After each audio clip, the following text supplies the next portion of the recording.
दोस्तों good afternoon. Home science with GK GS के class में आप सभी का स्वागत है। हम लोग पिछली वाली क्लास में 2016 पीजीटी का क्वेश्चन पेपर हल कर रहे थे। क्वेश्चन नंबर 10 तक ही हम लोगों ने देखा था। आज उसके आगे देखेंगे क्वेश्चन नंबर 11 से कि क्वेश्चन नंबर 11 से हल करेंगे। कल वीडियो नहीं बना पाई थी, थोड़ी सी तबीयत ठीक नहीं थी, इसी वजह से वीडियो नहीं बन पाया। तो 10 क्वेश्चन किए थे, उसके आगे आज हम लोग जो है 11वें क्वेश्चन से शुरू करेंगे। तो चलिए देखते हैं अगर है कि क्वेश्चन कैसे हैं। अगर आप लोगों को वीडियो अच्छा लगे प्लीज़ चैनल को सब्सक्राइब और लाइक और कमेंट ज़रूर कीजिए, प्लीज़ आप लोगों से रिक्वेस्ट है। तो चलिए देखते हैं क्वेश्चन नंबर 11। क्वेश्चन नंबर 11 है, चरण में सूत कताई के लिए तैयार होता है। ऑप्शन नंबर पहला है कार्डिंग में, ऑप्शन नंबर दूसरा में है बॉलिंग में, ऑप्शन नंबर तीसरा है सिल्वरिंग में, ऑप्शन नंबर चौथा है काम्बिंग में। तो चरण में सूत कताई के लिए तैयार होता है, तो किस चरण में सूत जो है कताई के लिए तैयार होता है? तो इसका सही आंसर है सिल्वरिंग में। सिल्वरिंग की प्रक्रिया में जो है सूत जो है कताई के लिए तैयार हो जाता है। अगला क्वेश्चन है, इंटरलॉक हो जाने की ऊनी रेशों की विशेषता है। इंटरलॉक हो जाने की ऊनी रेशों की विशेषता कहलाती है।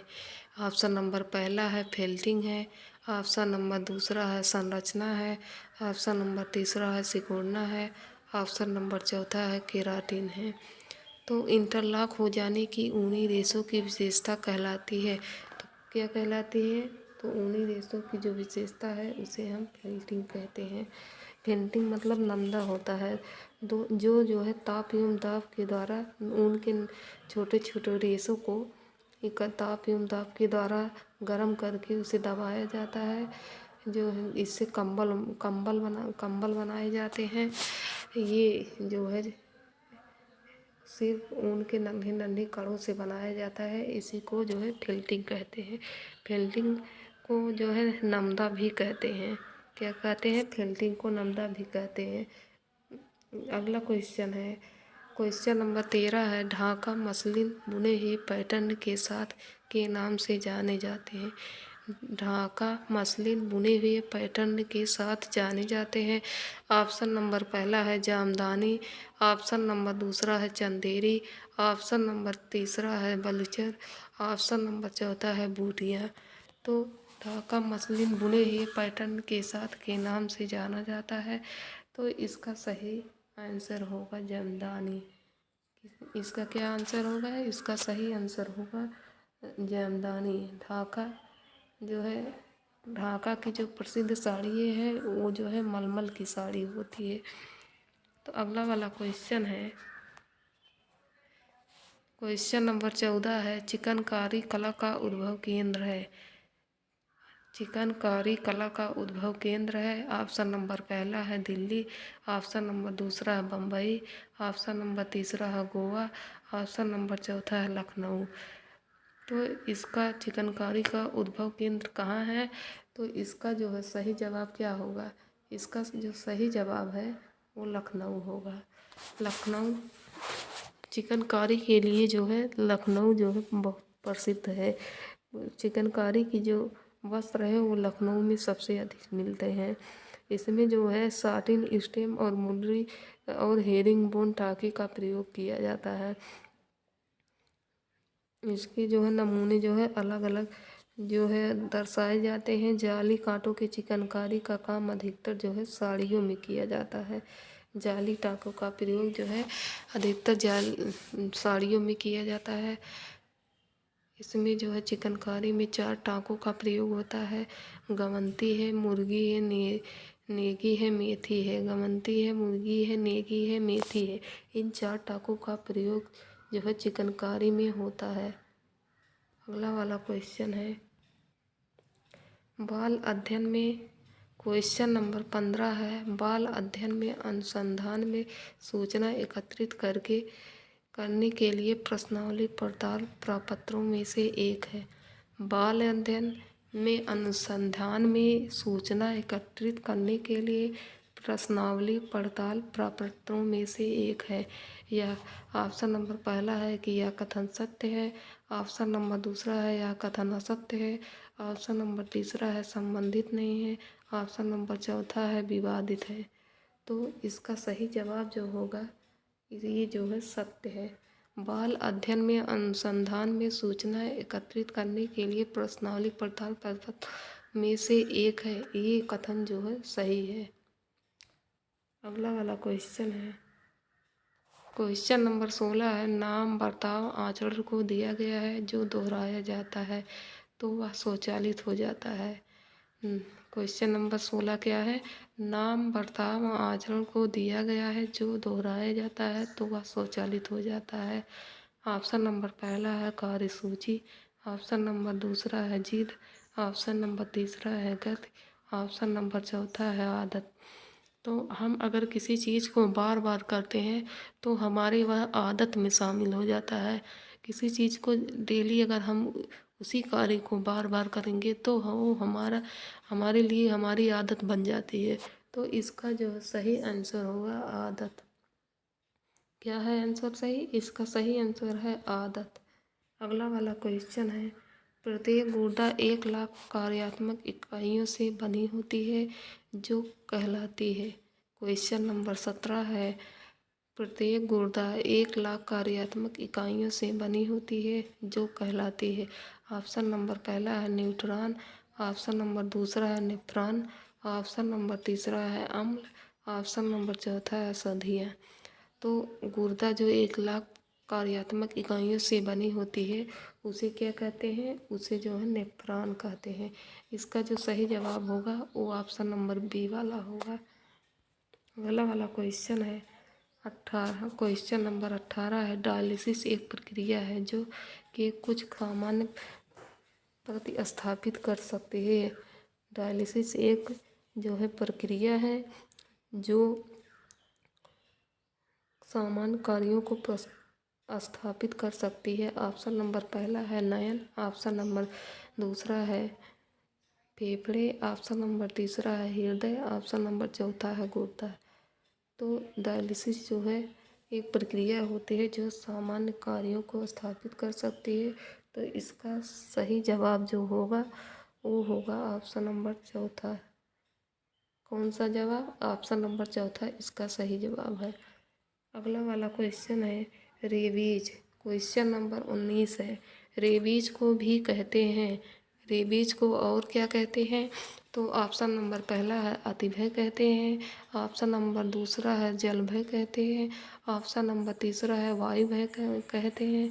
ऑप्शन नंबर चौथा है समृद्ध भीति कहते हैं। तो इसे जो है क्या कहते हैं? रेबीज को और किस नाम से जाना जाता है? तो रेबीज को जो है इसे जो है जल भय, मतलब जल से, रेबीज जो है कुत्ते के काटने से होने वाला रोग होता है।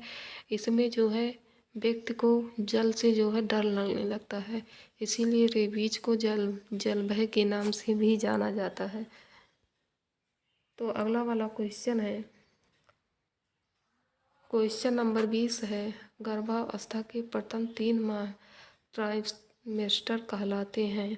गर्भावस्था के प्रथम 3 माह ट्राइमेस्टर कहलाते हैं।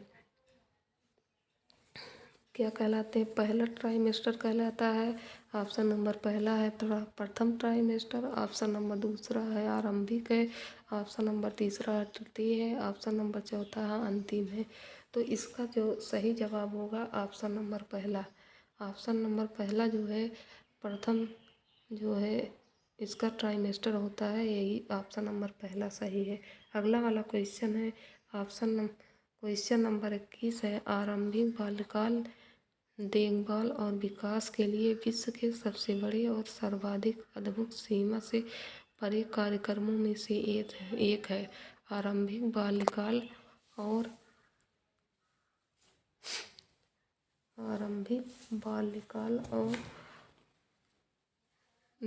विकास के विश्व के तहत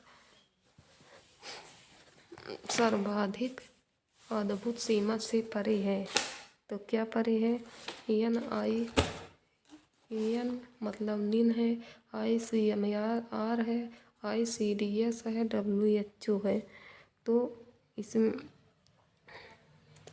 इसमें कौन सा ऑप्शन सही होगा?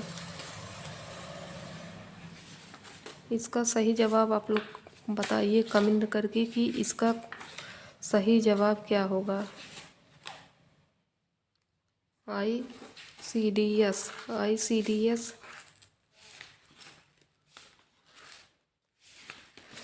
आप लोग कमेंट करके बताइए ICDS का फुल फॉर्म।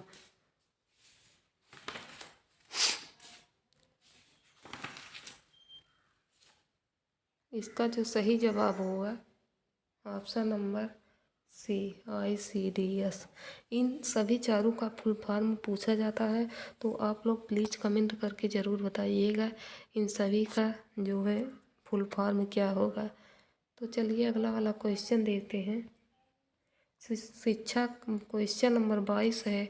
शिक्षा का अर्थ यह नहीं है कि लोगों को यह बताया जाए कि वे नहीं जानते। शिक्षा का अर्थ है उन्हें उस तरह व्यवहार करना सिखाना जिस तरह से वे नहीं करते। ये किसने कहा? क्वेश्चन नंबर 22 है। शिक्षा का अर्थ यह नहीं है कि लोगों को यह बताया जाए कि वे नहीं जानते। शिक्षा का अर्थ है उन्हें उस तरह व्यवहार करना सिखाया जाए जिस तरह वे नहीं करते।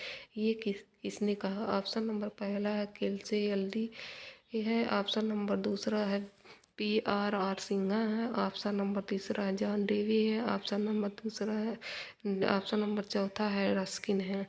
तो इसका जो है सही जवाब जो है क्या होगा? तो इसका सही जवाब होगा ऑप्शन नंबर डी। क्या होगा? ऑप्शन नंबर डी रस्किन है।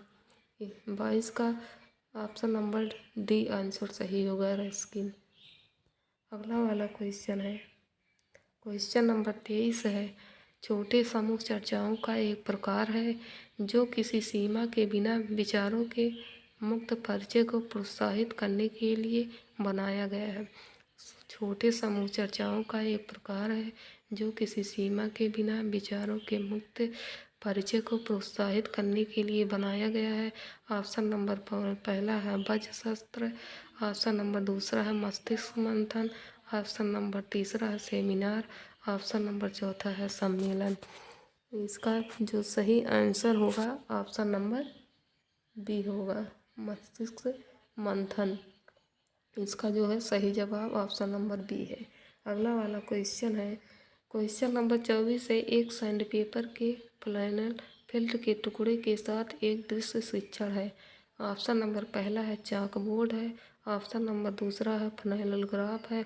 ऑप्शन नंबर तीसरा है फोटोग्राफ है। ऑप्शन नंबर चौथा है चित्रकला है। तो इसका जो है सही आंसर जो होगा flannel graph. Option number B इसका सही जवाब होगा। तो चलिए अगला वाला क्वेश्चन देखते हैं। क्वेश्चन अगर सही है तो प्लीज़ आप लोग लाइक कमेंट ज़रूर किया कीजिए प्लीज़। अभी थोड़ा दिक्कत होती है पढ़ाने में, धीरे धीरे सब सही हो जाएगा। प्लीज़ आप लोग थोड़ा सपोर्ट कीजिएगा, प्लीज़ आप लोगों से रिक्वेस्ट है। अब क्वेश्चन नंबर 25 है। वे समूह जिसमें सदस्यता रोल रहता है या कार्यालय वाहक को चुनने के लिए कुछ प्रक्रियाएं होती हैं, समूहों के नाम से जाना जाता है। ऑप्शन नंबर पहला है अनौपचारिक। ऑप्शन नंबर बी दूसरा है औपचारिक। ऑप्शन नंबर तीसरा स्थानीय। ऑप्शन नंबर चौथा संरचनात्मक। वे समूह जिसमें सदस्यता रोल करता है या कार्यालय वाहक को चुनने के लिए प्रक्रियाएं होती है, समूह के नाम से जाना जाता है। तो इसका जो है सही जवाब होगा ऑप्शन नंबर बी औपचारिक। क्या होगा इसका सही जवाब? इस 25वां का जो सही जवाब है ऑप्शन नंबर बी औपचारिक। क्वेश्चन नंबर 26 है।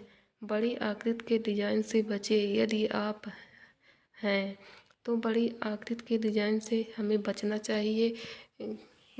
कैसे, किस प्रकार के आदमी को? यदि वह कमज़ोर है, ऑप्शन नंबर पहला है यदि व्यक्ति कमज़ोर है, यदि व्यक्ति दुबला है, ऑप्शन नंबर सी यदि जो है व्यक्ति पतला है, क्वेश्चन ऑप्शन नंबर डी यदि व्यक्ति जो है स्थूलकाय है।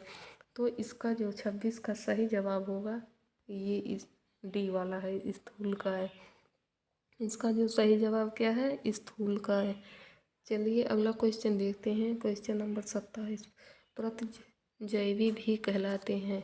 प्रतिजैवी क्या कहलाते हैं? प्रतिजैवी ऑप्शन नंबर पहला है विषैला है, ऑप्शन नंबर दूसरा वसा है, ऑप्शन नंबर 3 इम्यूनोग्लोबुलिन्स है, ऑप्शन नंबर चौथा है कार्बोहाइड्रेट है।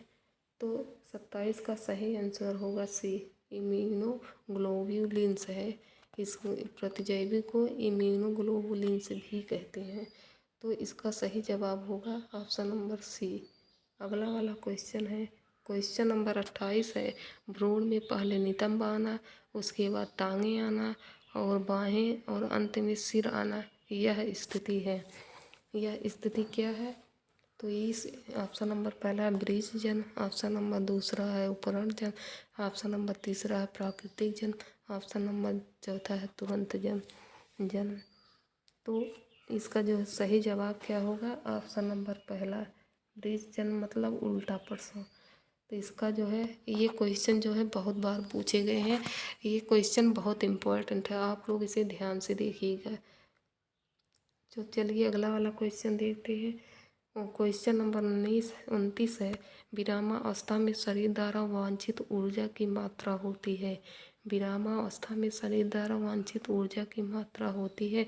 ऑप्शन नंबर पहला है आधारभूत उपापचय, ऑप्शन नंबर दूसरा है कैलोरी, ऑप्शन नंबर तीसरा है जूल, ऑप्शन नंबर चौथा है कैलोरीमेट्री। तो इसका जो सही जवाब होगा ऑप्शन नंबर इसका पहला आधारभूत चयापचय उपापचय, क्या आधारभूत उपापचय। 29 का सही जवाब ऑप्शन नंबर ए होगा। आज का लास्ट क्वेश्चन है, क्वेश्चन नंबर 30 है। स्थूल खाद्य बुनियाद की गति को उद्दीप्त करने में उपयोगी भूमिका निभाते हैं। स्थूल खाद्य बुनियाद की गति को उद्दीप्त करने में एक बड़ी भूमिका उपयोगी भूमिका निभाते हैं। ऑप्शन नंबर पहला है सत्य कथन है, ऑप्शन नंबर दूसरा है सत्य कथन है, ऑप्शन नंबर तीसरा विवादित है, ऑप्शन नंबर चौथा संबंधित नहीं है। तो इसका जो है सही जवाब होगा, इसका सही जवाब क्या होगा? तो इसका जो है सही जवाब होगा ऑप्शन नंबर पहला। इसका सही जवाब क्या होगा? ऑप्शन नंबर पहला। इसका जो है ये कथन जो है सत्य है। प्लीज़ अगर वीडियो अच्छा लगे तो प्लीज़ चैनल को लाइक एंड सब्सक्राइब ज़रूर कीजिएगा। Thank you very much.